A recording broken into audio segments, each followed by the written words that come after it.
മുതൽ 10 വരെയുള്ള തിരുവചനങ്ങളാണ് നമ്മുടെ വിചിന്തനത്തിനായിട്ടുള്ളത്. കാണാതായ നാണയത്തിന്റെ ഉപമ എന്ന തലക്കെട്ടോടെയാണ് ആ തിരുവചന ഭാഗം ആരംഭിക്കുന്നത്. ഒരു സ്ത്രീ തനിക്ക് 10 നാണയം ഉണ്ടായിരിക്കെ അതിലൊന്ന് നഷ്ടപ്പെട്ടാൽ ആരാണ് വിളക്ക് കൊളുത്തി വീടടിച്ചു വാരി അത് കണ്ടുകിട്ടുവോളം അതിനെ അന്വേഷിക്കാത്തത്? കണ്ടുകിട്ടി കഴിയുമ്പോൾ തൻ്റെ അയൽക്കാരെയും കൂട്ടുകാരെയും വിളിച്ചു പറയും, നിങ്ങൾ എന്നോടൊപ്പം സന്തോഷിക്കുവിൻ, കാരണം എൻ്റെ നഷ്ടപ്പെട്ടു പോയെന്നാണ് വീണ്ടും കിട്ടിയിരിക്കുന്നു. അതുപോലെ തന്നെ അനുതപിക്കുന്ന ഒരു പാപിയെക്കുറിച്ച് ദൈവത്തിൻ്റെ ദൂതന്മാരുടെ മുൻപിൽ സന്തോഷം ഉണ്ടാകുമെന്ന്. അത് തിരുവചന ഭാഗം. അതിൽ എന്നെ സ്വാധീനിച്ച വചനം ഇതാണ്: അനുതപിക്കുന്ന ഒരു പാപിയെ കുറിച്ച് ദൈവത്തിന്റെ ദൂതന്മാരുടെ മുൻപിൽ കൂടുതൽ സന്തോഷമുണ്ടാകും, അല്ലെങ്കിൽ സന്തോഷമുണ്ടാകുമെന്ന് സ്വാമി വിവേകാനന്ദൻ പറയുന്നുണ്ട്. അതായത് നിസ്സഹായനായ ഒരുവനെ ഉപേക്ഷിച്ചിട്ട് ദൈവത്തെ അന്വേഷിച്ചു പോവുക അത് സാധ്യമായിട്ടുള്ളൊരു കാര്യമല്ല. അങ്ങനെ പോകുന്ന വ്യക്തികൾക്ക് ദൈവത്തെ കണ്ടെത്താൻ സാധിക്കുകയില്ല. നാം നമ്മുടെ കർമ്മമണ്ഡലം ഏതാണോ, അതായത് നാം ചെയ്യുന്ന പ്രവൃത്തി അല്ലെങ്കിൽ നാം ചെയ്യുന്ന ജോലിസ്ഥലം അല്ലെങ്കിൽ നാം ദൈനംദിനം നാം കണ്ടുമുട്ടുന്ന വ്യക്തികൾ, അങ്ങനെ നാം ചെയ്യുന്ന അല്ലെങ്കിൽ നാം ജീവിക്കുന്ന അധിവസിക്കുന്ന ആ സമൂഹത്തിന് നന്മ ചെയ്ത് ജീവിക്കുക, അവിടെ ദൈവത്തെ കണ്ടെത്തുക. അന്വേഷിച്ച് നടക്കുന്നതിനേക്കാൾ ഭേദം താൻ ചെയ്യുന്ന കർമ്മമണ്ഡലത്തിൽ കാണുന്ന വ്യക്തികളിൽ ദൈവത്തെ കാണുകയാണ് ഏറ്റവും നല്ലത്, ഉചിതമായിട്ടുള്ളത് എന്ന്.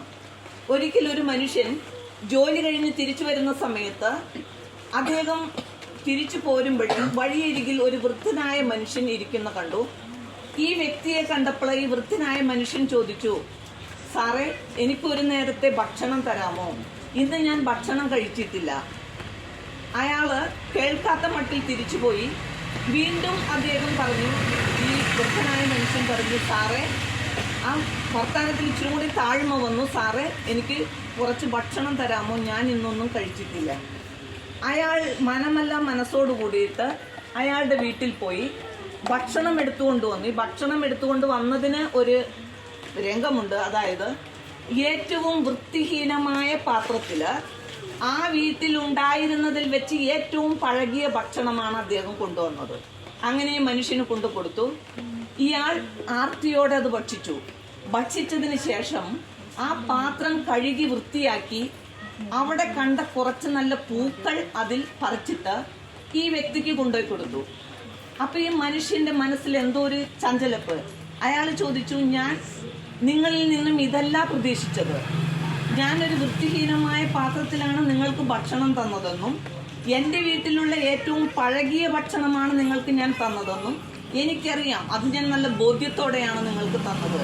എന്നിട്ടും നിങ്ങൾ ഞാൻ തന്ന പാത്രം കഴുകി വൃത്തിയാക്കി അതിൽ നല്ല പൂക്കൾ നിറച്ച്, സുഗന്ധമുള്ള പൂക്കൾ നിറച്ച് എനിക്ക് കൊണ്ടുതരുന്നു. എന്താണ് ഇതിന് കാരണം? ആ മനുഷ്യൻ പറയുന്ന വാക്കുകൾ വളരെ ശ്രദ്ധേയമാണ്. ഒരു മനുഷ്യന്റെ മനസ്സ് എങ്ങനെയാണോ അത് തന്നെയായിരിക്കും അവന്റെ പ്രവൃത്തി. അത് പാവപ്പെട്ടവനായാലും പണക്കാരനായാലും ഒരു മനുഷ്യന്റെ മനസ്സ് ദുഷിച്ചതാണെങ്കിൽ അവന് ദുഷിച്ചത് മാത്രമേ ചെയ്യാൻ പറ്റൂ. അല്ല, ഒരു മനുഷ്യന്റെ മനസ്സ് നന്മയാണെങ്കിൽ അവൻ പാവപ്പെട്ടവനായാലും പണക്കാരനായാലും അവൻ ചെയ്യുന്നത് നന്മയായിരിക്കുമെന്ന്. 1000 രൂപയ്ക്ക് വാടകയ്ക്ക് താമസിക്കുന്ന ഒരു സ്ത്രീ, അവരുടെ ജോലി ഇതാണ്. അതായത് അവർക്ക് ഭർത്താവില്ല, മക്കളില്ല, വേറെ ഉറ്റവരുടയവരൊന്നുമില്ല. അവരുടെ ജോലി ഇതാണ്. തിരുപ്പൂരിൽ നിന്നും, ഇത് നടന്ന കാര്യമാണ് ഞാൻ ഈ പറയുന്നത്, തിരുപ്പൂരിൽ നിന്നും വളരെ കുറഞ്ഞ വിലയ്ക്ക് തുണികൾ വാങ്ങിയിട്ട് വന്നിട്ട് ഏതെങ്കിലും ആരാധനാലയത്തിന്റെ മുൻപിൽ ഇട്ട് വിറ്റ് അതിൽ നിന്നും കിട്ടുന്ന വരുമാനം കൊണ്ട് അവർ ഉപജീവനം കഴിക്കുന്നു. ഇങ്ങനെ കിട്ടുന്ന വരുമാനത്തിൽ നിന്ന് അവർ മിച്ചം വെച്ചിട്ട് എല്ലാ മാസവും 2 ദിവസം അവര് ചുറ്റാൻ പോകും. സമൂഹത്തിന്റെ മുൻപിൽ ഇവരൊരു മാസം കൊണ്ട് ഏൺ ചെയ്ത അല്ലെങ്കിൽ സമ്പാദിച്ച സമ്പാദ്യം മുഴുവനും ചുറ്റി അടിച്ച് ലാവിഷായി ജീവിച്ച് തിരിച്ചു വരുന്ന ഒരു സ്ത്രീയുടെ രൂപമാണ് സമൂഹത്തിന്റെ മുൻപിലുള്ളത്. എന്നാൽ അവർ പോയിരുന്നത് വേറൊന്നിനാണ്. തന്നെ പോലെ അവശരായി നിരാലംബരായിട്ട് കിടക്കുന്ന വ്യക്തികൾക്ക് ഒരു നേരത്തെ ഭക്ഷണത്തിനോ ഉടുക്കാൻ വസ്ത്രമില്ലെങ്കിൽ വസ്ത്രം കൊടുക്കാനോ ആണ് ആ സ്ത്രീ പോയിരുന്നത്. വീണ്ടും അവർ അതിൽ നിന്ന് കിട്ടുന്ന മിച്ചമുണ്ടായിരുന്ന തുക കൊണ്ട് വീണ്ടും തിരുപ്പൂര് പോവും. അവർ വസ്ത്രം വാങ്ങി തിരിച്ചു വരും. അങ്ങനെ ആ നടക്കുന്ന സമയത്ത് നമ്മുടെ പ്രളയം വന്നു. ഈ പ്രളയ കാലഘട്ടത്തിൽ ഇവർക്ക് വസ്ത്രം വിൽക്കാൻ പറ്റാതെ കുറച്ച് വസ്ത്രം ഇവരുടെ കയ്യിലുണ്ടായിരുന്നു. ഇവരെ കാണുന്ന മഹത് വ്യക്തികൾക്ക്, ദാറ്റ് മീൻസ് സമൂഹത്തിലെ വലിയവന്മാർക്ക് ഇവരെ കാണുന്നത് തന്നെ പുച്ഛമാണ്. അങ്ങനെ ഇരിക്കെ പ്രളയം വന്നപ്പോൾ പ്രളയത്തിന് കെടുതിയിൽപ്പെട്ട് ഈ എല്ലാവർക്കും അഭയാർത്ഥി ക്യാമ്പുകളിൽ താമസിക്കേണ്ടി വന്നു.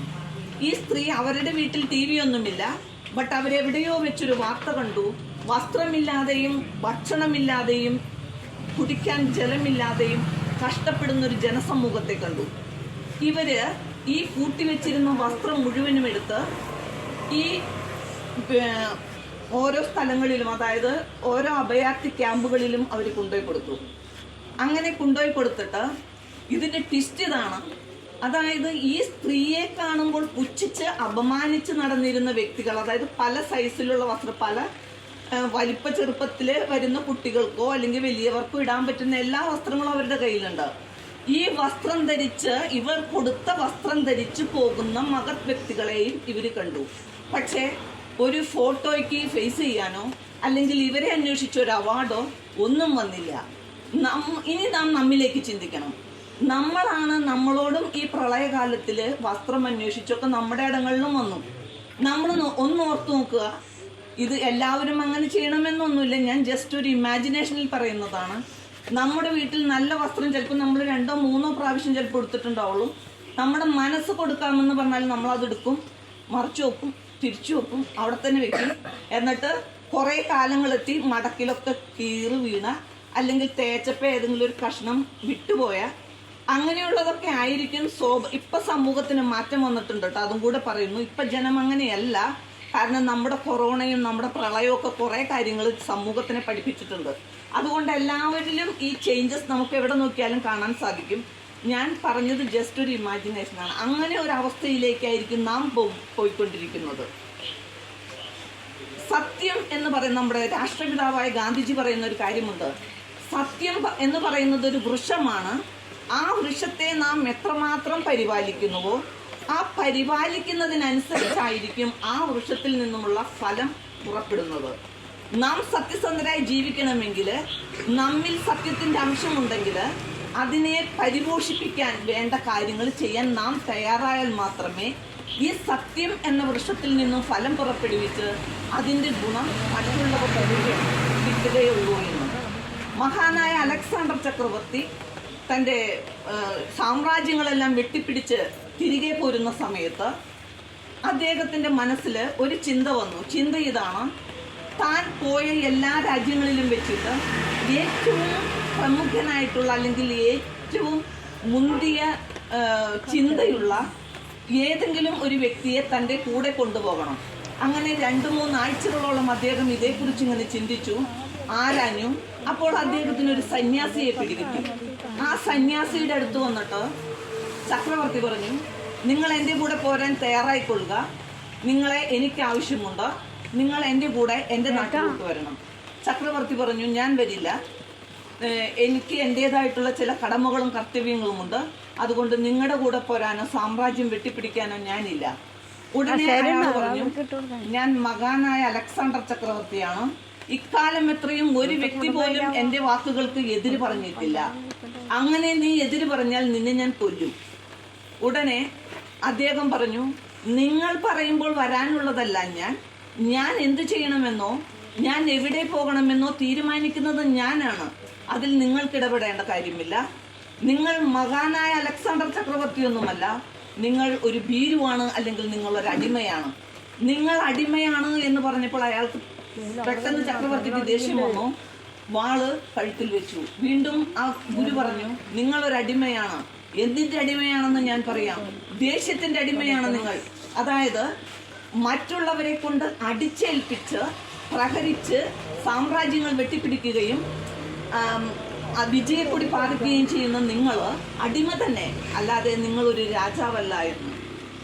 എന്നിട്ട് കൂട്ടിച്ചേർക്കുന്ന ഒരു കാര്യമുണ്ട്. അദ്ദേഹത്തോട് പറയുകയാണ്, നിങ്ങൾ ഈ ലോകം മുഴുവൻ നേടിയിട്ട് നിങ്ങളുടെ ആത്മാവിനെ നഷ്ടപ്പെടുത്തിയത് കൊണ്ട് എന്ത് പ്രയോജനമാണ് നിങ്ങൾക്കുള്ളത് ഇതേ കൊട്ടേഷൻ തന്നെ നമ്മൾ ബൈബിളിലും കാണുന്നുണ്ട്. ആത്മാവിനെ നഷ്ടപ്പെടുത്തിയിട്ട് എന്ത് പ്രയോജനമാണ് ഉള്ളതെന്ന്.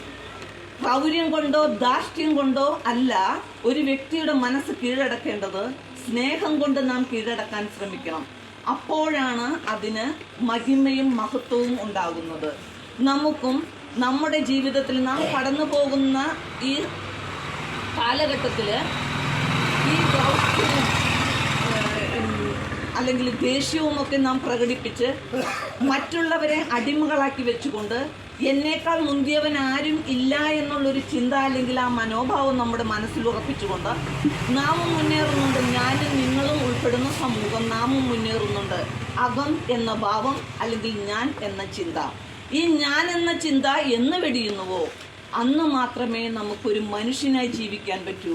ഒരു മനുഷ്യൻ പരിത്യാഗിയാകുമ്പോൾ ആ മനുഷ്യൻ പൂർണ്ണനാകുന്നു എന്ന് മുഹമ്മദ് നബിയുടെ വചസ്സുകളിലുണ്ട്. നാമും പരിത്യാഗികളായി ഇതുപോലെ പൂർണ്ണരായി ജീവിക്കാൻ, സർവശക്തനായ പൂർണ്ണർ എന്ന് വെച്ചാൽ പരിപൂർണനായ ഒരു മനുഷ്യന് ജീവിക്കാൻ സാധ്യമല്ല. എനിക്കും പറ്റില്ല, നിങ്ങൾക്കും പറ്റില്ല.